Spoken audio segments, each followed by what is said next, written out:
So, Paul, would you like to introduce the speaker for us? Yeah. Paul O'Rourke, I'm a volunteer for the SIG. It's a pleasure to introduce Francisco Martin. He's an AI researcher and a serial entrepreneur. He's founded a series of really interesting companies, Isoko, Intelligent Software Components, and then Strands, a company focused mainly on recommendation. And while he was at Strands, he co-authored a set of patents that were acquired later by Apple, mainly on music recommendation. And a couple of years ago, he started this company, Big ML, that we'll be hearing about tonight. I think this is actually a member of a class of new companies that are emerging that are offering machine learning as a service in the cloud. And we'll see several others of these, and we'll hear more about them in about a month here in the Bay Area. Now, please welcome Francisco.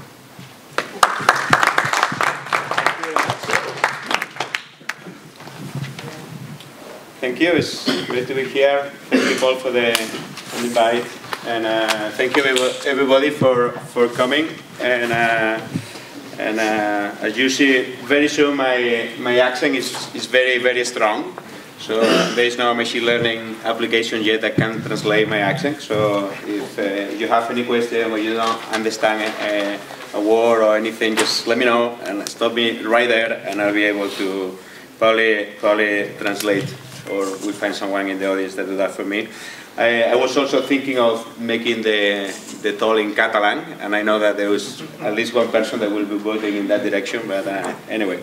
So let me start with some questions. How many of you are machine learning experts? Have published a paper in KDD, ICML, or have implemented an algorithm that is proprietary and is running in a production system on a large scale? How many people here? Okay, good. How many people are machine learning aficionados? They understand the algorithms and they are capable of picking them and knowing the difference between using a neural network. Okay.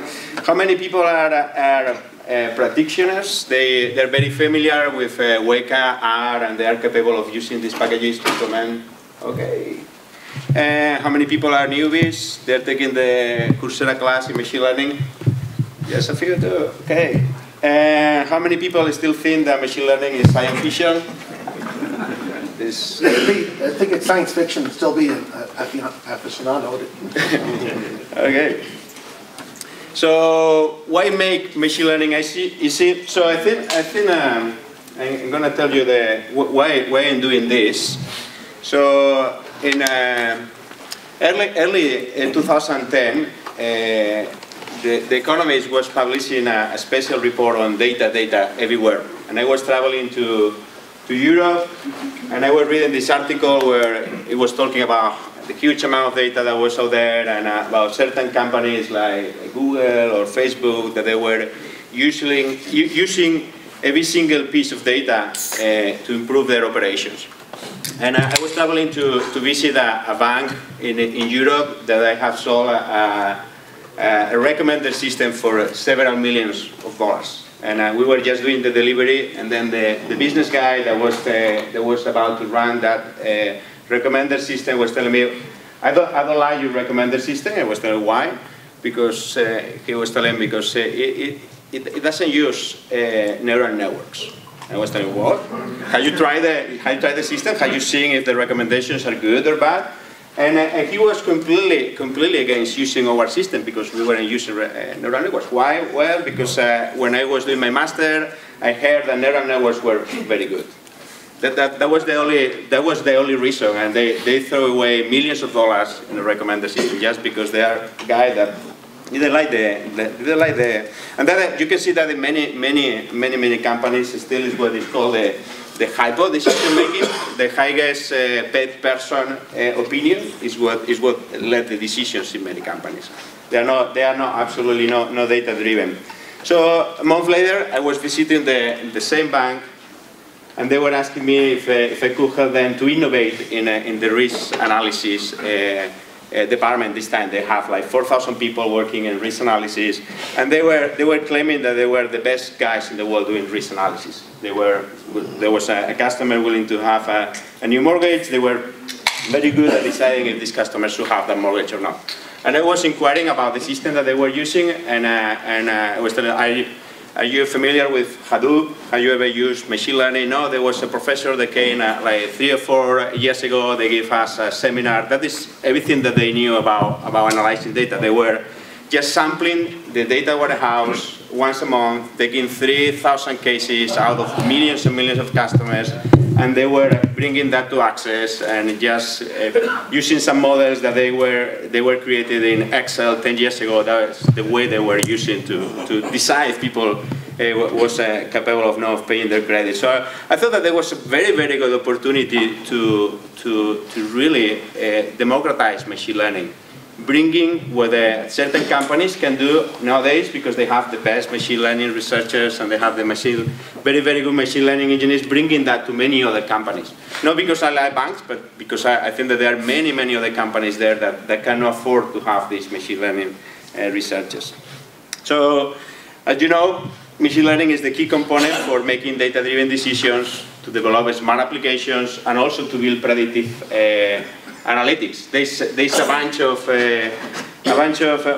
many of the analytics that you can see nowadays are just to look at what happened in the past. They don't help you to understand what is going to happen in the future. There's few applications where you can really use the data in order to make savvy decisions based on what happened before. So, and to bring machine learning to a project nowadays is very, very, very complex. Tools are very complicated and they don't scale very well. You try to use Weka with something that is in the gigabytes of size. It's very, very common that your computer crashes or the process never ends. There's many issues to use the current tools, and the solutions are very, very costly.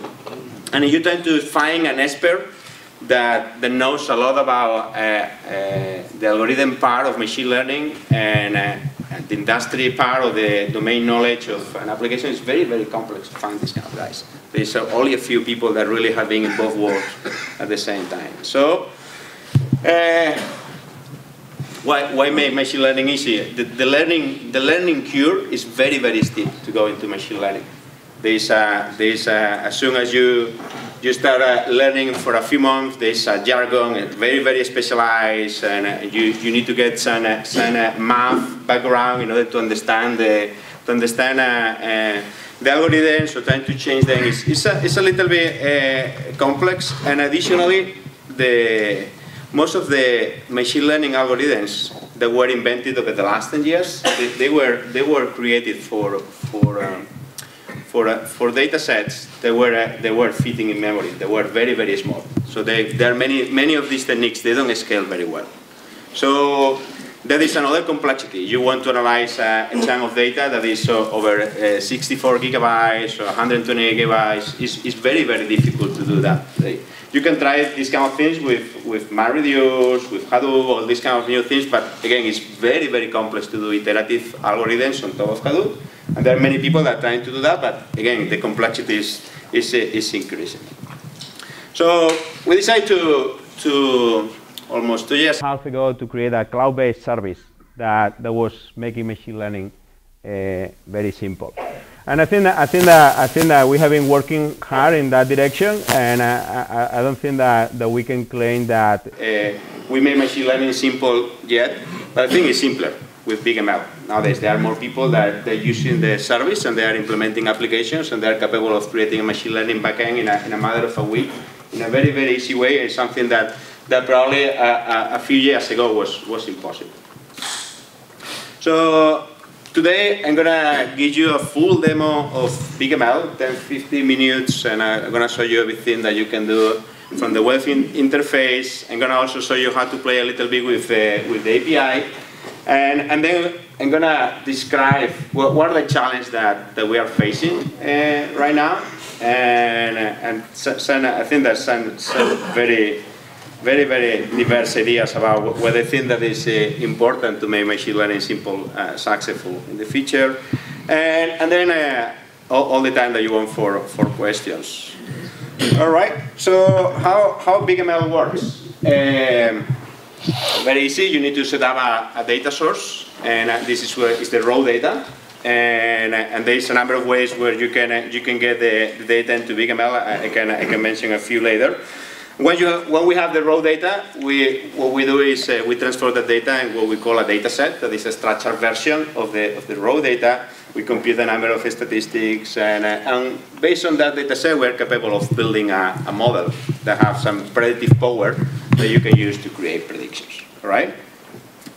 So there's a number of formats that we accept, from CSV, ARF, spreadsheets, and the data is something that can be in your drive, or something that can be in a remote location, and we can bring that even from S3, Azure, a number of different protocols to interact with data services.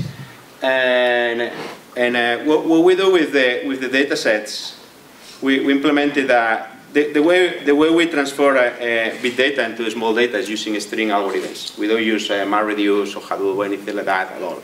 We tried that many years ago, and we saw how complex it was to build an algorithm that tries to do something interesting, and we decided not to use Hadoop in the company. I think as storage is great, but as a way to implement something sophisticated is very, very complex. So we use string algorithms, so we are capable of building a data set, a histogram for every feature in the data in just one pass over the data. We compute a number of statistics, you'll see that later. And when we have the data set, we build the model, and we wanted to build models that were interactive, models that people could understand. I think that one of the problems with machine learning is people talk about building models and creating models, but nobody can see these models. And you want to convince a business guy of accepting one of these models to change something in the company or to make a new decision. I think it's very, very important that there's a model out there. And I think that is something that is missing. There's no a nice way to see a predictive model right now, you know? I think that, and trees are fabulous for that, so we decided to do that with trees. And making these models actionable, making very, very easy to take that model and changing something in your company or your business, because you are capable of automatically use the model without much trouble. All right, and when we have the model, you can build predictions, and we offer a couple of ways to create these predictions, and we automatically create forms for people to use predictions. You'll see that in a second. And then we use evaluations that I start calling now pre-evaluations. This is a way to tell you how your model is, how good your model is going to be making predictions for data that wasn't used to build the model. All right. So everything that we do through the web interface is something that you can do also via our API, and it's a REST API. In fact, our interface is built on top of our own API. And then we have bindings for R, for Ruby, Java, Clojure, any language. Node.js is something that is coming in a few weeks, but we have for many languages. All right. We have more than 35,000 users right now, and we have more than 3,500 users that created more than 35,000 models so far. I think that the numbers are bigger, some of 4,000 today. Anyway, so let me go to the demo. All right. So everyone can sign up in BigML for free, and you're gonna get a number of credits that you can use to test a number of things. And if you operate the system in what we call development mode, everything under 1 megabyte is for free, and then you can buy more credits. And now we're bringing subscriptions. I'll explain that later too. But after the demo, I'm going to give you an email address, and if you say your username in BigML, you're going to have a free subscription, a free month that you can use BigML as much as you want, and different sizes. I think that we're going to be limiting to 1 gig. But if you have someone here was mentioning before, I have 35 gigs of data. If you want to something bigger, 64 or a terabyte or whatever, just send me a note, and we can grant that for free, so that you can pay everything for a month for free. All right, so let me use this username.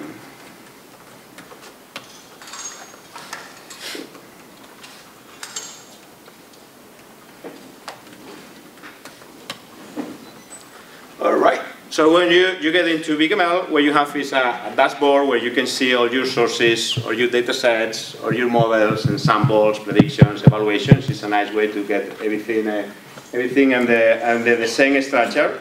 All right. So and let me start with a little example here. How many people know this data set, the diabetes, the Pima Indian diabetes data set? Very popular in machine learning. I think that okay, a few. All right, so I'm gonna use that for the demo, but we can use many others. When you sign up, you're gonna find that you have like 10 what we call promotional sources that you can use. There are some data sets there that you can play with, and then you can try how the system works. All right. So to bring data to the system, very fast way to do it is just drag and drop the file there. All right. So this was automatically uploaded to the cloud, all right? And what we have here is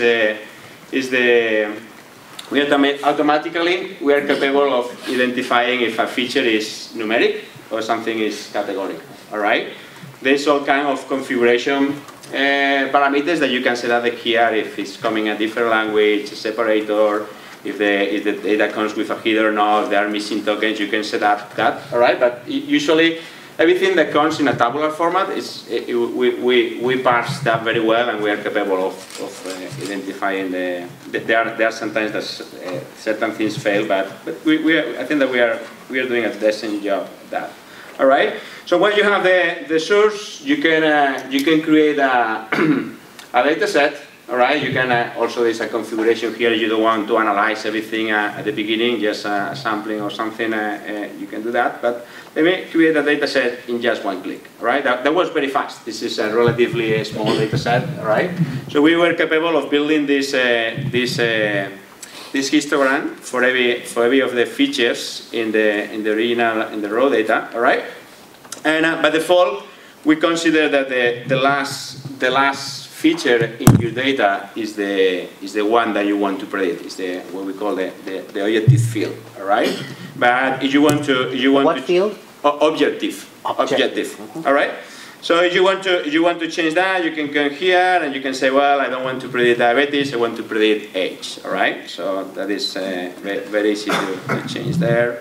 Or there's all kind of configuration options. You know, you want to sample the data. You know, you want to do something more advancing, like you want replacement or not, or the ordering in the data is something important because we shuffle the data in order to build the algorithms. If you have something that is already shuffled before sending to the system, it's time that we are going to be saving during the computation for you, right? But that is something a little bit more sophisticated. Our goal is to be able to just in one click building a predictive model, all right?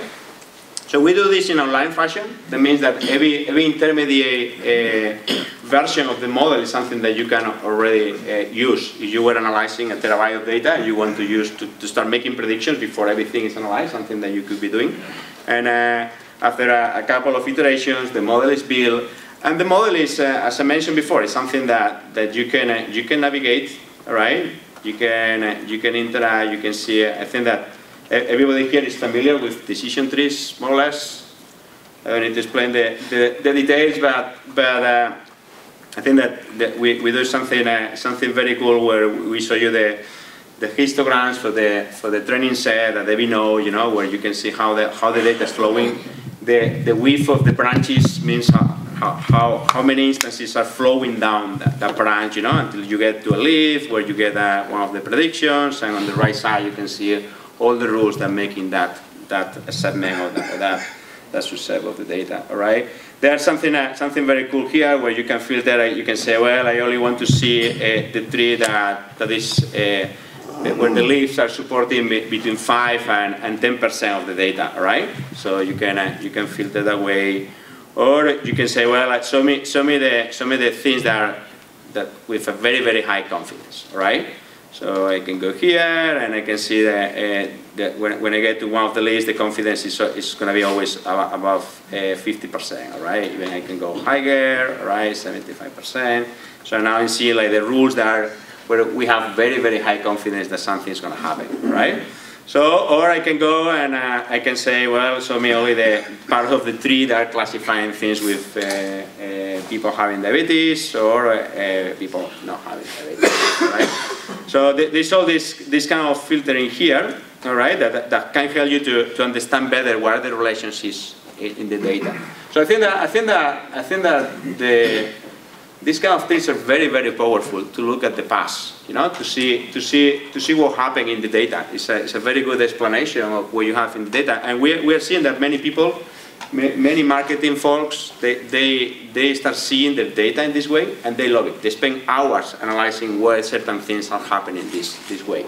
We know that the trees are good generalizing, but they are not very good. But when you compound together these trees in an ensemble is when you can get something that generalizes very well, and we're going to do that in a second. All right.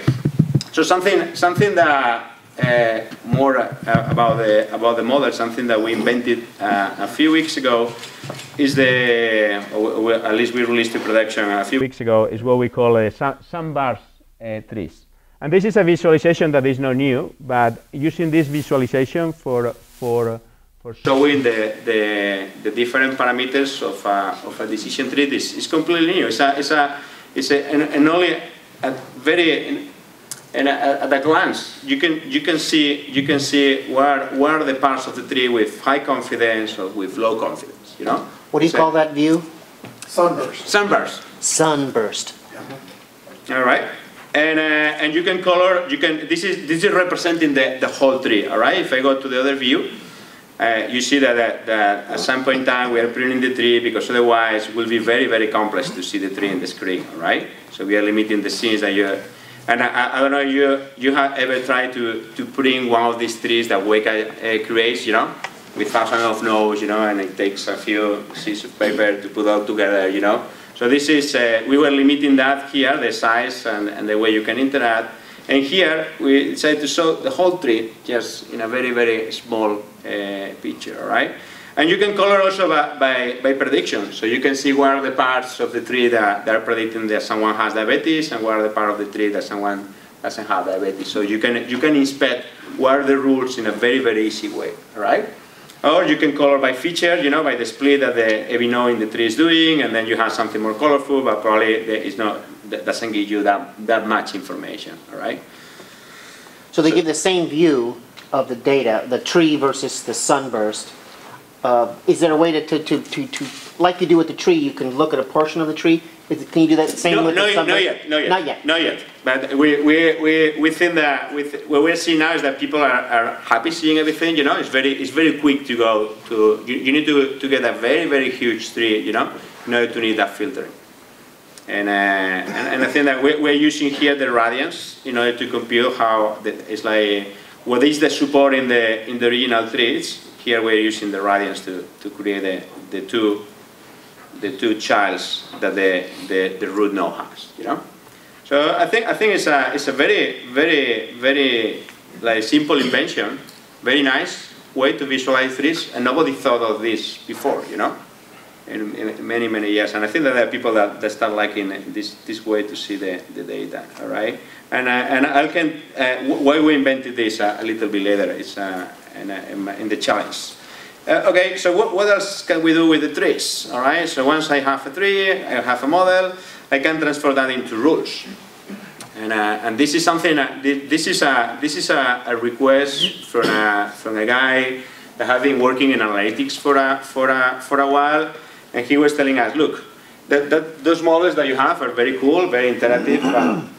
The CEOs and working on. They won't implement any of this cool decision making if they don't see a printout of the rules in a piece of paper.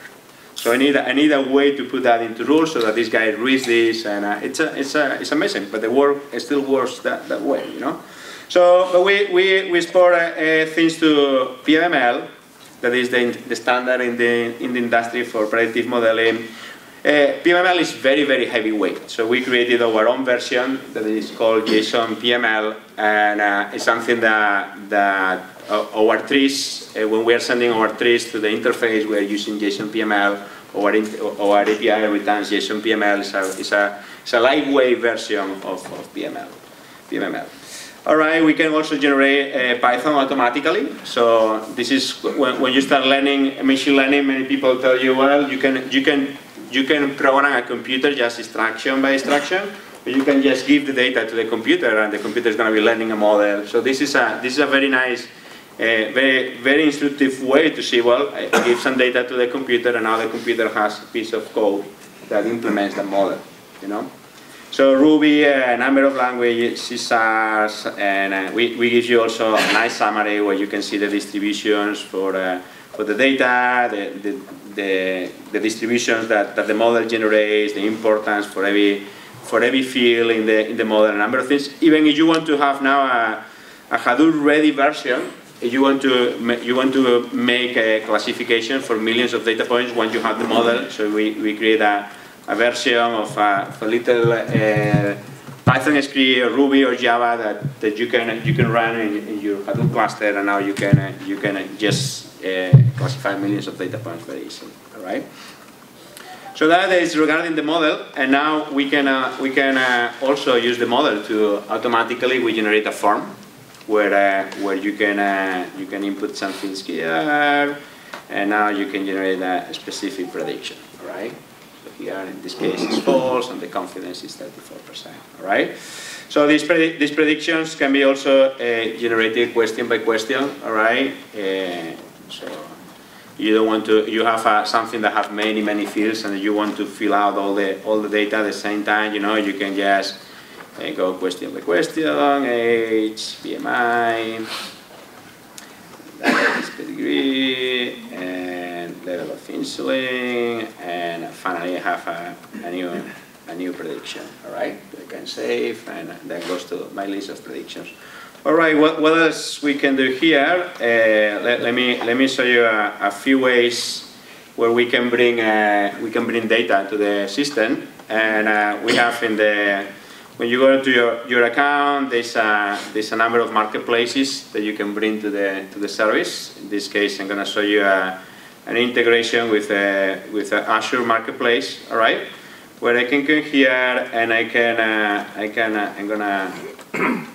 gonna take the car registrations in Barcelona, and I'm gonna be bringing these records from Azure directly from the marketplace, all right, using all data, and I have now this data set here very quickly, and I can create a data set, just one click, and one more click. I'm going to be creating a model that is going to be predicting the total year registrations in Barcelona, all right? Just took me like 2 or 3 clicks to do everything, all right? Very fast. All right, so there are many other ways you can bring data. You know, I can go to S3, and this is an S3 iris, and I can bring that immediately here too, you know. And in that way, we are allowed to bring up to 5 terabytes of data. You're using an S3 system. It's a very easy way to bring data to the service. All right, so now let me do something. I'm gonna take this diabetes data set. All right, I'm gonna call it ACN. All right, and now I'm gonna just I'm gonna use this in one click. I'm gonna be splitting that data set into a training and a test set. All right. That is something that is relatively easy to do, but if you want to do that programmatically, you start to implement sampling, a number of things, and sometimes it's a little bit more complex. So we have now 2 new data sets, one with 80% of the data and one with 20% of the data, right? So I'm going to take this data set to build a model, all right? And it's the same model that I did before, but it's only using 80% of the data this time, right? And now I'm going to evaluate that model with the 20% of the data that the model didn't see. Okay, it was data that wasn't in the training data. I was splitting into disjoint subsets, right?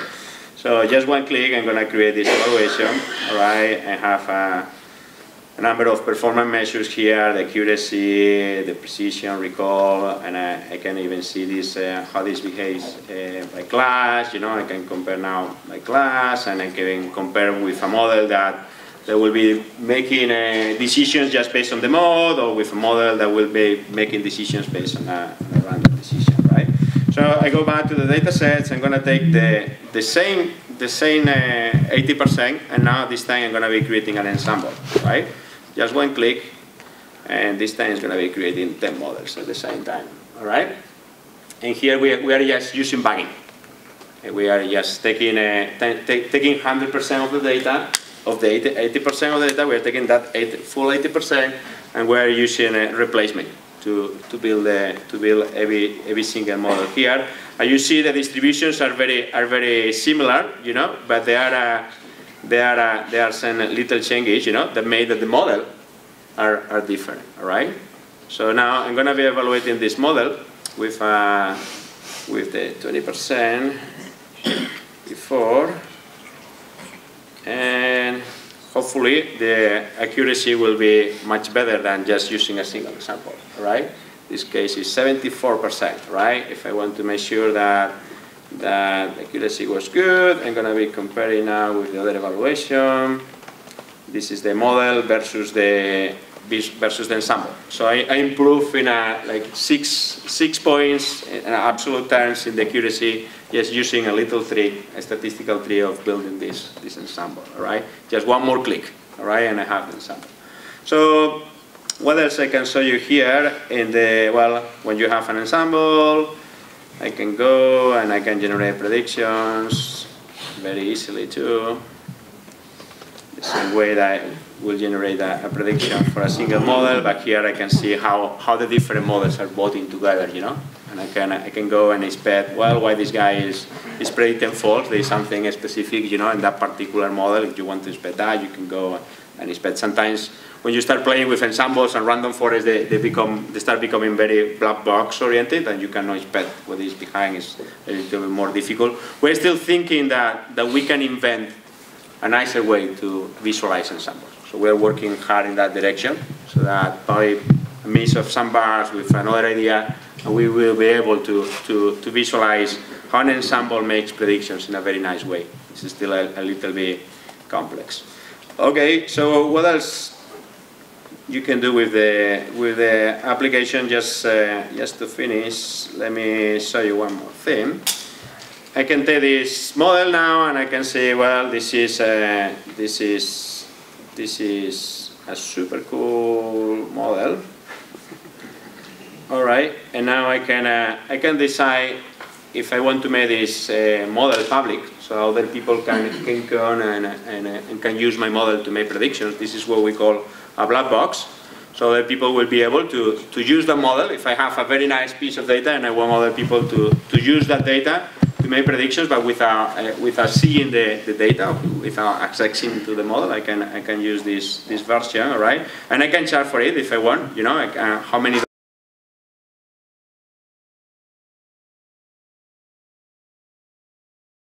if I want, or I can charge for people that download the model and use the model for whatever they want, all right? So I'm gonna be making this, I'm gonna charge $99, hopefully I make some money.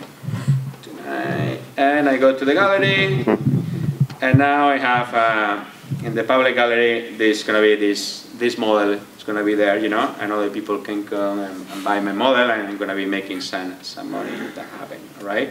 I can go, for example, this model here that is free. And I can also buy. This is how the way it works very easily. Now I'm cloning the model to my own dashboard, and I have the model that another guy created is in my dashboard right now. So I can use that to making predictions, and I can export that to any language, and I can use it. Okay. So as I mentioned before, the way the application works is using these credits, but now we're giving these free plans, so you can use the application as much as you want, and you send me your email, and I have the email address now in one of the slides. So I think that this is most of about the web interface. All right. In the gallery, you can see models that other people build, or you can see also data sets that other people build. All right. You can go and directly get a data set if you want. And most of the data sets are free, and we don't charge you for storing data sets that are free, this kind of thing. So it's a very nice way to play with data, to learn. We have many research institutions, many universities that are seeing this as a nice way to explain machine learning to people. Very compared to buying a license from MATLAB or SAS or anything like that, that is very complex. I think that they like this idea. Okay, so now let me show you how to do these things from the command line. You know, when you see that this is very easy and you get used to click here and there, you know, you see that well, probably I could go faster just using the command line. You know, it's always there. So I can use a command line that we created that is called BigMLer, and now I'm going to use the iris that they already have here in my desktop, and I'm gonna do everything that I did before. Or I'm going to use the diabetes. Diabetes is there. Okay, everything that I did before, and I call this ECN2, even an evaluation, just in one line. All right, I'm gonna take the data set that is in my desktop and loading that to BigML. I'm going to be creating a data set. When the data set is created, I'm creating a model, and when the model is created, I'm creating an evaluation, and when the evaluation is created, I have a bunch of data here in my local drive now that I can use if I want to run predictions. I could be using the model that is local in my desktop. But if I go to the interface, something happened. Is I was using my regular user, but let me repeat that. You know, this is the way you set up your API key is very easy. You have that little widget on the top. You know, I copy that, and in order to see that here, I'm going to repeat just the same line. It doesn't take that long, so I'm going to be repeating the same thing, and the model.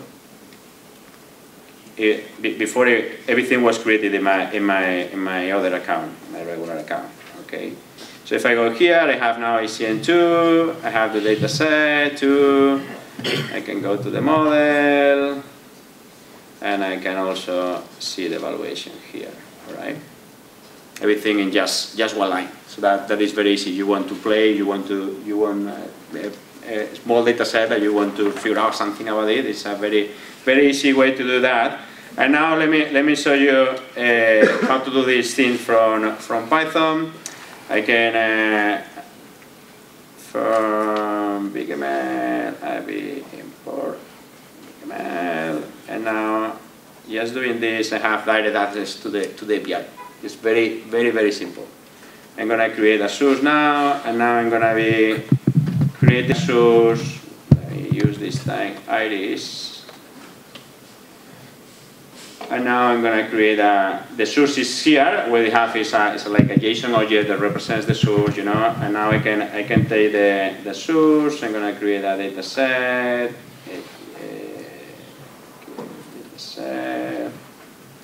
Using the source, very easy. And now I'm going to use the data set to create the model. Very easy too.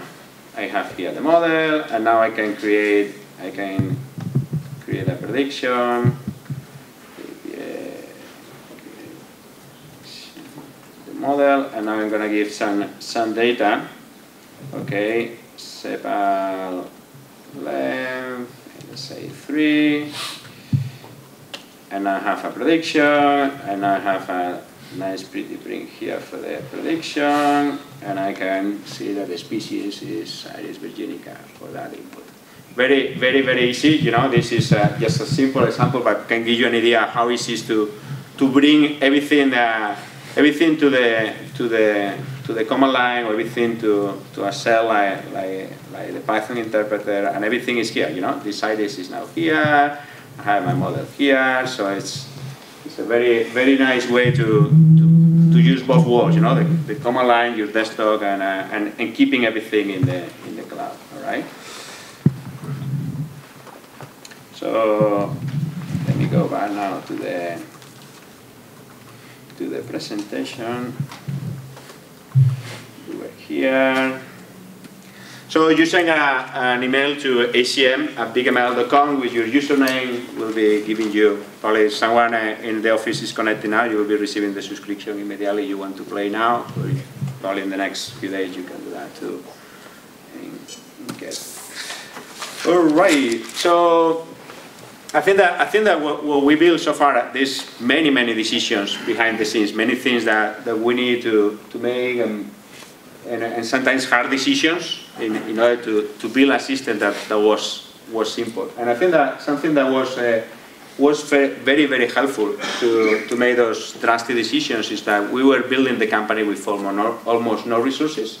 We just invested in the company $2 million so far. And my previous company, I raised $55 million for my previous company. It's a huge amount of money. And then when you have so many resources, you start doing many more things that you shouldn't be doing. You know? So just building something with a scarcity of resources is very nice way to keep you focused and tend to make the right decision for everything. You know, and I think that we're playing with that. We are receiving offers to get more resources in the company, investing much more money, but I think that we want to keep the number very limited because it helps us to keep the focus. So I think that one of the key challenges is the breadth and depth of machine learning. It's something that there are everything I was mentioning before. What BigML is doing now is supervised learning, and as you know, there are many other ways to do machine learning: supervised, semi-supervised, reinforcement learning, learning to learn. You know, there's many different fashions, but we decided to focus just on supervised learning. Right?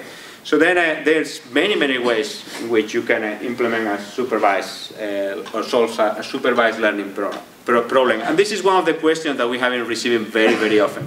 When are you going to be bringing the next algorithm? When is going to be? And sometimes we ask why you need another algorithm, you know? And I think that this is the mindset of what many people in the machine learning research community, they have been used to try different things, to play with different things, you know? And I think that our idea is the opposite. Can we simplify this in that way? It's like when the iPhone was first invented, you know, there are many people laughing because they only have the iPhones, they only have a button, you know. There were people laughing that was impossible to interact with a cell phone which has a button. So I think here is quite similar. I think that you don't need those many things to build a system that can help other people to use machine learning. So. But even so, I think that one of the things that I have been learning is that the algorithm is very important, but it's not in the total. When you really want to measure the impact of a machine learning application, the algorithm is not that important. It has some relevance, but it's not the most important part in machine learning, right? So these are the stages of building a machine learning application. You know, you need to first phrase a problem as a machine learning task. And this is I think it's very difficult. And we see many people that they want to use machine learning and they don't know how to put the data in a way that really can be used by machine learning engine to build something that is meaningful. All right. So that is the first task. When you know that you want to solve this with machine learning, you need to get the data. You need to either retrieve the data, you are already collecting them, collect the data, aggregate the data, bring more data from outside your company. You want to do something nicer. And then the key piece is the feature engineering. Deciding what are the features that you're going to be using to build the model, and you need to do any transformation. You need to generate a new feature. That is very important. That is the key ingredient of doing machine learning. The algorithms are not that important. With the feature engineering, you can do the best features in the world to the worst algorithm, and you're going to get something more or less decent. But if you get the worst features in the world to the best algorithm, it's going to be very difficult to do that. You know, probably deep learning and it will be very helpful in the future in this kind of things. But now, I think is the way it works. So, what we have seen before, what BigML is doing is learning from data, and it's helping you and giving a pre-evaluation of your model, telling you, well, in a scenario where where the data doesn't change, the data that the model is going to be classifying is not going to be changing too much from the data that you use to build this model. This is going to be more or less the level of accuracy that you're going to be getting. It's hard to measure the impact, and I'm going to be getting back to this later, but that is the most difficult part of machine learning. I think that the two parts that I consider more important, building the right set of features, and then having a way to measure the impact. And I think that there's not too many people researching in that direction, not too many ways to do that, you know, and I'll elaborate more on that later. So BigML does this lane for data pre-evaluation that, after all, is not that complex, all right? And I think that the impact of the algorithm in the whole thing is not that important. And yes, we decided to do just classification and regression, and started with a couple of problems. And from all these techniques, we decided to choose trees, and I'll explain a little bit more about that. But just with solving these two problems, there's a huge amount of applications that can be built on top of the platform. So I think that just bringing a new algorithm or bringing a new technique, that doesn't contribute that much to having a system that can be helping people to bring machine learning to their projects, right?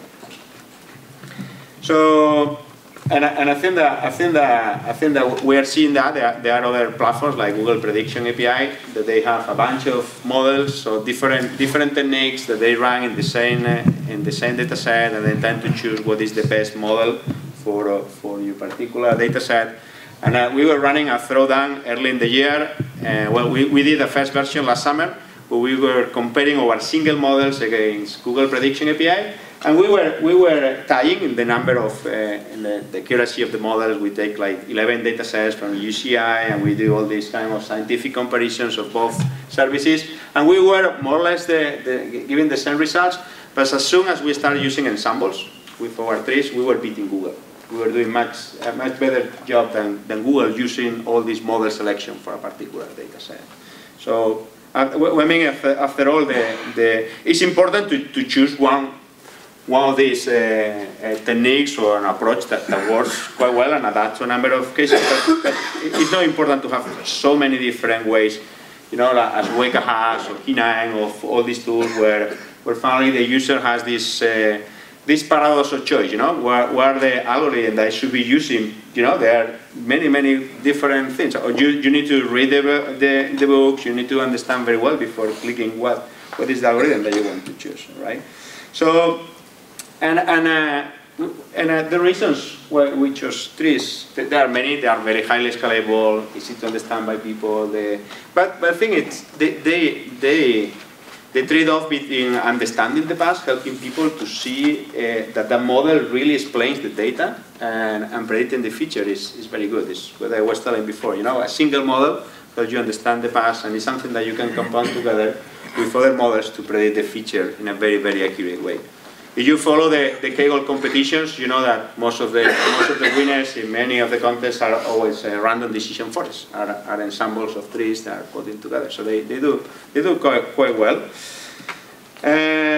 One more reason to do the trees is this is a tree from Weka, and we couldn't see that. You know, we need to build something beautiful. You know, I think that.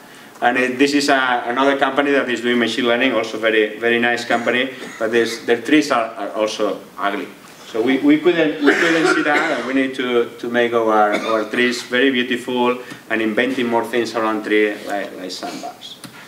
All right, so I think that one of the challenges that we have now is, well, what are the next problems that we want to solve? You know, when is the point in time when we decide that we have explored trees, or we have helped many people to bring trees to their applications, and now we want to bring another algorithm. So that is something that we have implementing different versions of naive-Bayes, a number of things, but we don't know when is the right point in time to bring this, and how we can help people visualize these other models. So is it decision based in part on see certain classes of problems that don't fit very well with random decision forest? Yes.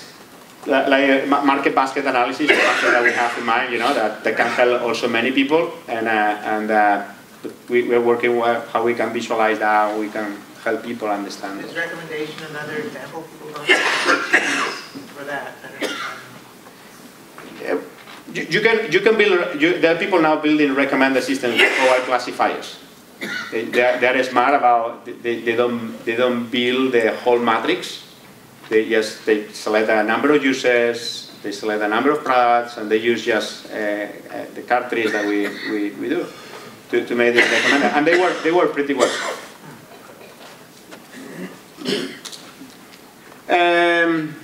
And as I mentioned before, just solving one more problem is going to be increasing dramatically the number of applications that can be built on top. And as I also mentioned before, I think that there are tasks that are more important than the algorithm or the new technique. That is all this feature engineering, where we are thinking that probably we could bring some kind of templates that could help people to do this feature engineering automatically, without needing to do this job by themselves. You know, I think that we are aggregating a lot of knowledge about how people are bringing features to the system and learning a little bit about that, and probably exposing these templates out there, so that it makes very easy, for example, to a new user to build a recommender system. You know, explaining how you can denormalize your database. You know, to build a recommender system, and helping people in that process of phrasing the problem as a machine learning task, and also bringing the features to the system. So that are things that we're considering. The second challenge that we face is the user diversity.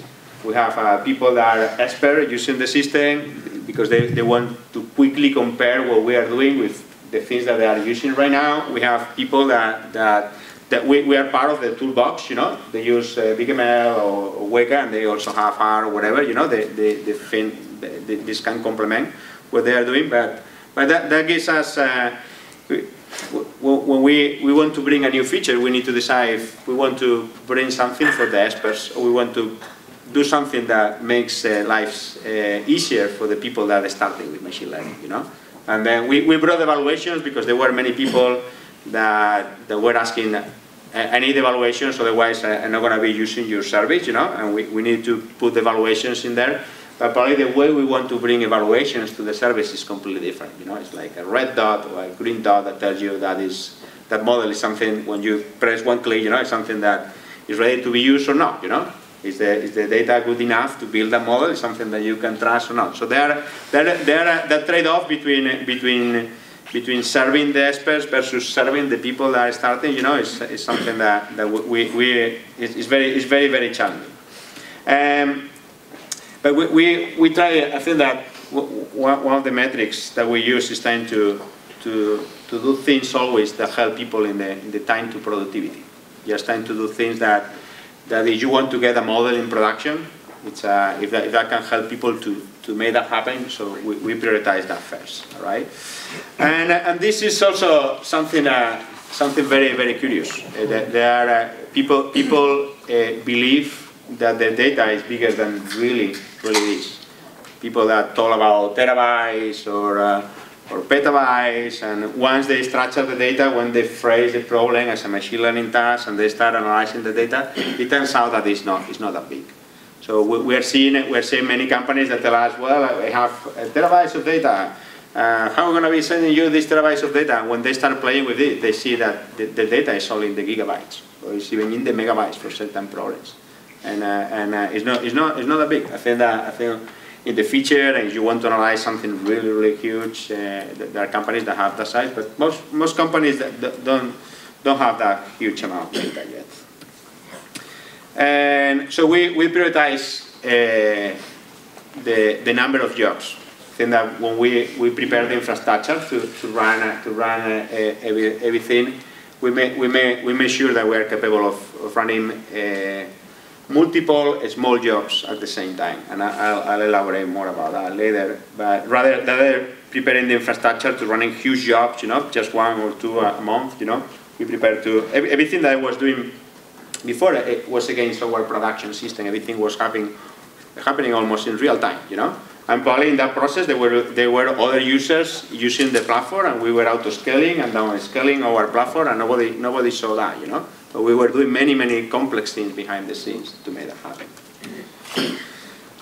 Simplicity, that is something, it's the lemma of the company. We want to make machine learning simple. So we believe that any fool can make something complicated, but it takes a genius to make something simple. And it's not that easy. It's something that it takes many iterations and repeating things and evolving things and throwing things away, and that is sometimes it's very complex. You know, people have built something. Before you get too far away from talking about scaling, you said you don't use Hadoop. No. But that's cool. But how do you scale then? I mean, you're certainly talking about, you know, gigabytes. Yeah. So we use string algorithms. We are streaming.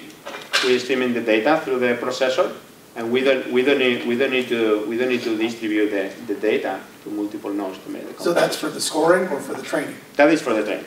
Okay. So what's your... But when you go beyond the training to the full data set, how about? No, for the full data set, you can using streaming algorithms, you can train any amount of data with just a single processor. The bigger the processor is, you know, the more CPUs, the faster it's going to be finished. And our algorithm can also be distributed to multiple machines. You can parallelize that if you want, you know. But you don't need to use Hadoop at all. So I think that more and more people are seeing Hadoop. This we were talking about this a couple of years ago, and people were telling, "Well, you're crazy," you know. We're coming. I'm from Oregon. Well, I'm originally from Spain. I lived in Oregon. I was coming to all these VCs that were investing in Hadoop. Many companies throwing millions and millions. That is crazy. and now I think there are more people that are seeing that Hadoop is a nice way to do storage. It's much expensive than using S3 from Amazon, but it's a nice way to store your data. But to do processing on top of Hadoop, to implement an algorithm that is sophisticated is complex. It takes a while to do it right. You can count, you can clean up data, you can do a number of things, and I think it's a fabulous tool for that. But for doing something sophisticated is adding a complexity. This is a nice article by some folks from Microsoft. There was something like nobody was fired for installing Hadoop in a cluster. You should read that paper.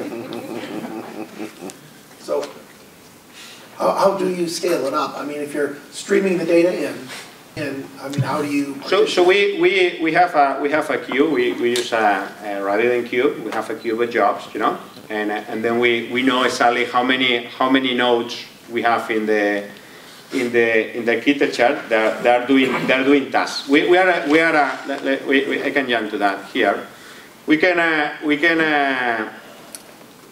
What we are doing is preserving the structure. The same thing that we are seeing when we create a data set, the model, the same logical structure that we have in the application, we're using that in the backend. So we have a mini cluster here that is for sources, data sets, models, and then what we have is like a fast track. The same thing that happens when you go to the supermarket, you know, that you have a track, you just come with a few products, you can go and run very quickly, you know, so that your response time is very small. You don't need to wait along in the same queue. So we have that. Everything that is very small run through the fast track. Everything that is very big, you know, we use the queue. We are smart in the way we are auto-scaling because we pay Amazon by the hour. So if you're going to be running a job that is going to be taking 3 or 4 hours, we can make that job wait for 5 minutes, you know, and we can see if there are many other jobs that are coming, you know, and then we can decide how many machines are going to be adding here. You know, in this case, for example, this is for doing evaluations, you know. We have many evaluations coming at the same time, you know, so we are looking at the queue and we have some kind of a smart auto-scaling. So we decide how many processors we're going to be adding here. I think that is one of the great things of using the cloud. You know, you can take resources when you need them. You know, and you can dismiss the resources when you don't need them anymore. Are you using spot pricing? We're using a mix of that, and sometimes we tend to be smart about that. So how do you charge? Do you charge as an add-on to Amazon, or do you use a different formula? It's coming. It's coming. Okay. And then a related question is, if you're running everything through streams, do you often have to do multiple passes through the streams? Because I can see for decision trees, you know, we could do it as a one pass potentially, but there are other algorithms, if you get into it, you may have to do multiple passes. Even for the trees, we need to do multiple passes. You do? For the histograms, we do a pass, you know, and then for the trees, there are times where we do multiple passes. But we are streaming the data always. We don't need to keep all the data in memory at the same time, you know. We do all the okay, but the streaming, the number of passes doesn't grow with the size of the data. It's no. Yeah, it's fixed by the algorithm. By the algorithm. Yeah. And then for example, the number of beans that we are using in our algorithm now is huge. We are using like 512 different beans for the weak learners, for the splits, and things like the random forest that they are using in Kinect. They are using just 10 beans. Okay. And for doing things in real time, you can, and these parameters are things that we keep behind the scenes. At some point in time, we want to make this open for the people to be able to use that. But depending on those, the number of passes that you need to be over the data is bigger. So if the concept of doing streaming is like a strategic imperative of the company, that does limit the kind of algorithms you can do. No, I don't think so. I think you can map any algorithm. I don't know if that can be formalized. You know, that can be. But I think that we can transform many algorithms to be using stream. It's the way to make big data small. Okay. Okay, so we went in simplicity very quickly, and just my message here is that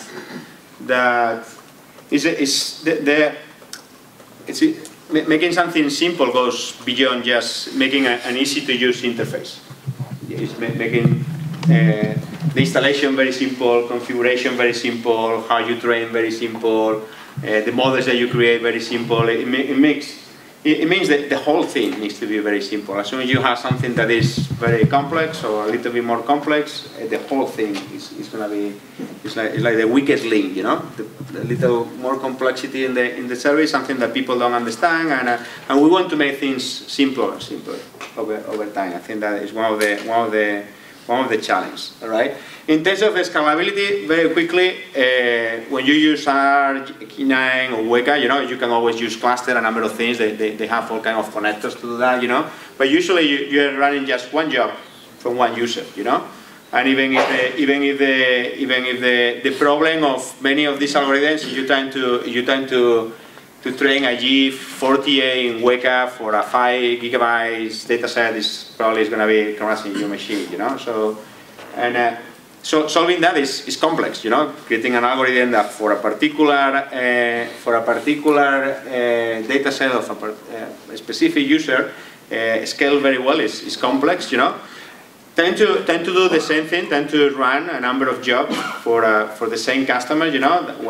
Something like Skytree is doing, you know, where they have like a specific server that they install behind the firewall, and you can put many of these servers, and you can run many concurrent jobs at the same time. It's a little bit more complex, but trying to run multiple jobs from multiple customers at the same time is a little bit more complex. This is what Google Prediction API is doing, is what Wise.io is trying to do, is what ClickML is doing. You know?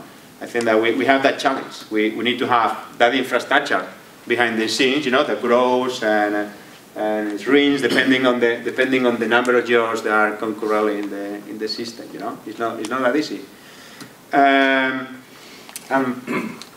Before going to the pricing, I think that this is the key thing for me, is how you measure machine learning impact. You know, how you know that when a machine learning algorithm is making a prediction, imagine that is predicting that Alice is gonna be buying a specific product, a magic potion. You know, what happens if the magic potion is out of stock? You know. It's something that you consider that a false positive, or it's a problem with with the data scientists that they didn't include that feature in the data, or we need to blame the false operations because they weren't having installed things that people are going to be asking. You know, how you really evaluate the impact of an algorithm in dollars. You know, how you can measure that. You know, and I think that is very complex. There's this super inspirational and provocative paper from Kiri Wastaf last year at the ACML. There's even a website that is collecting part of the thoughts that they were created after this paper. And I think that he was talking about this big disconnect between the machine learning research community and the real world, you know.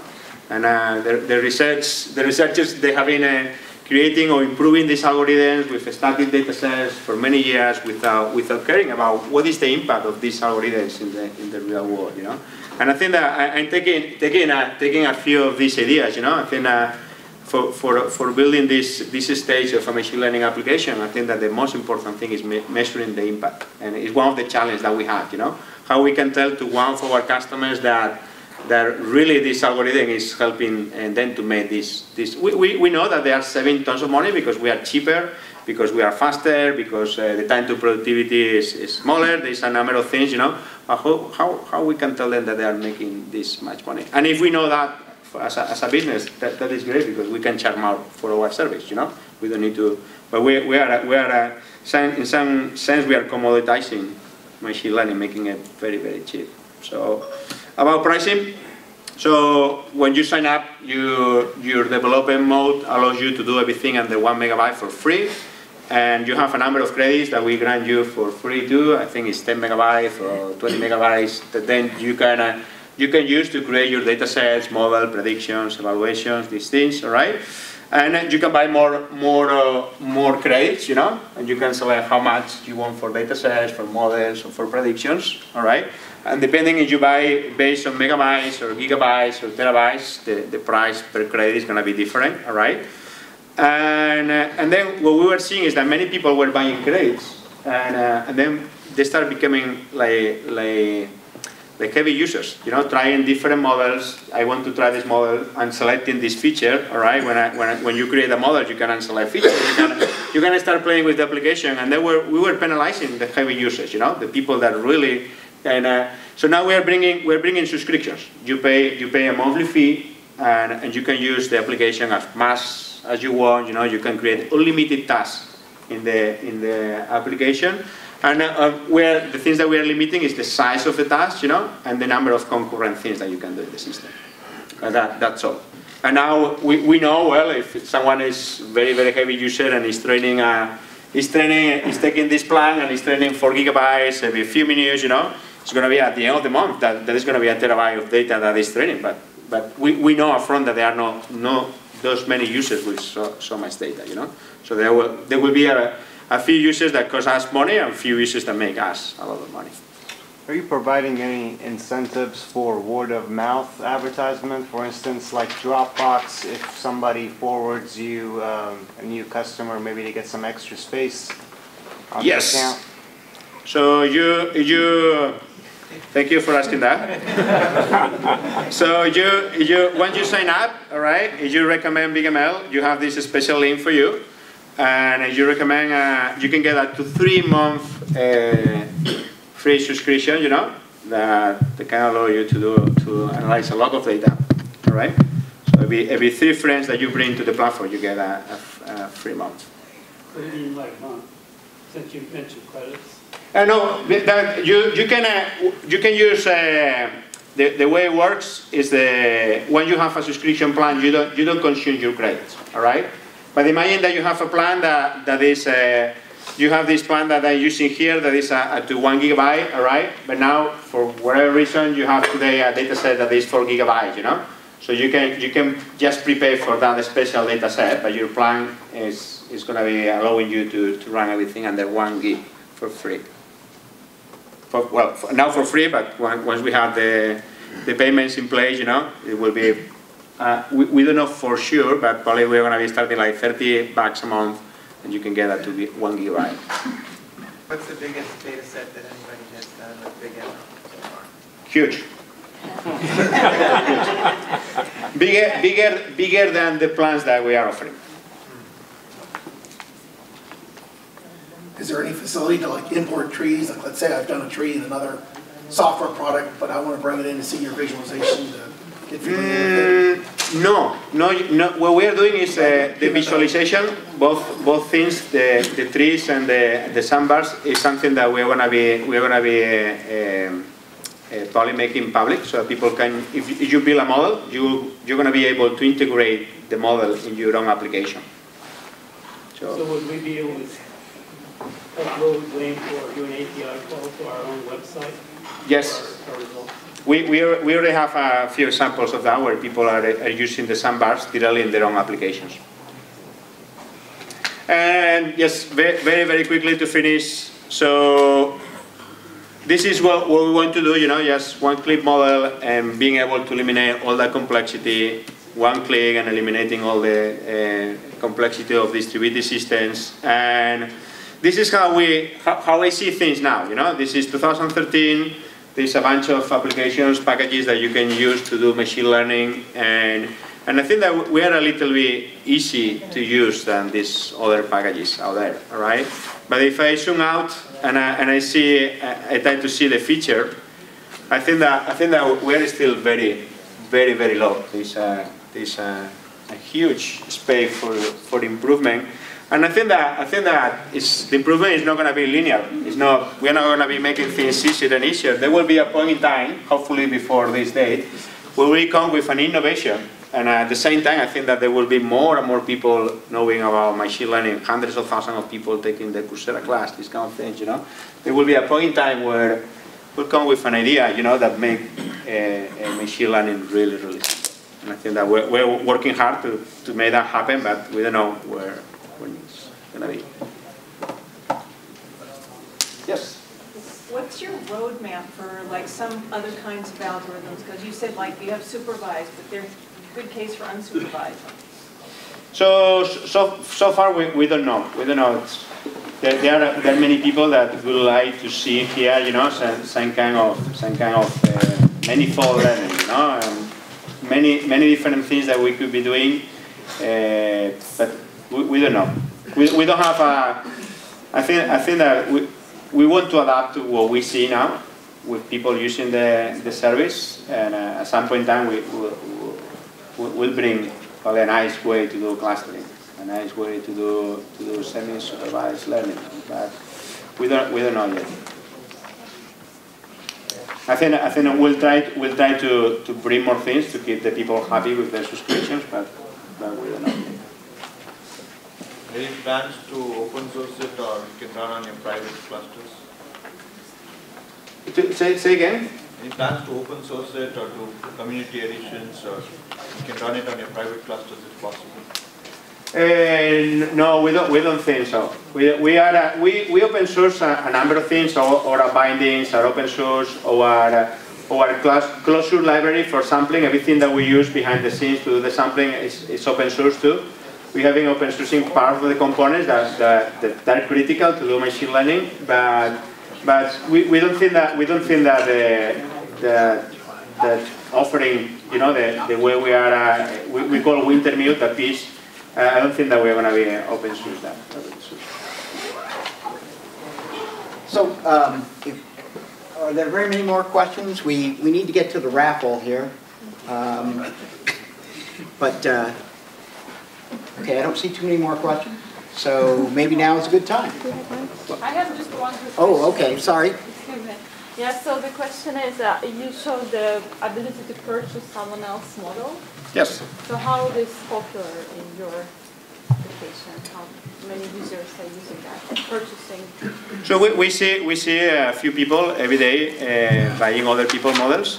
And then there is an incentive to make money. You can make money out of that, but the money that people are making now is very small. It's not. But there is interest. I think that we're going to see more people bringing data to the system. You know, I think that bringing a nice data set is something that can take a while. When people have those, it's a nice way to expose your data, to sell your data without selling the actual data. You're selling the structured data set. Okay, we're going to cut off questions now before everybody leaves. I want to thank the speaker very much.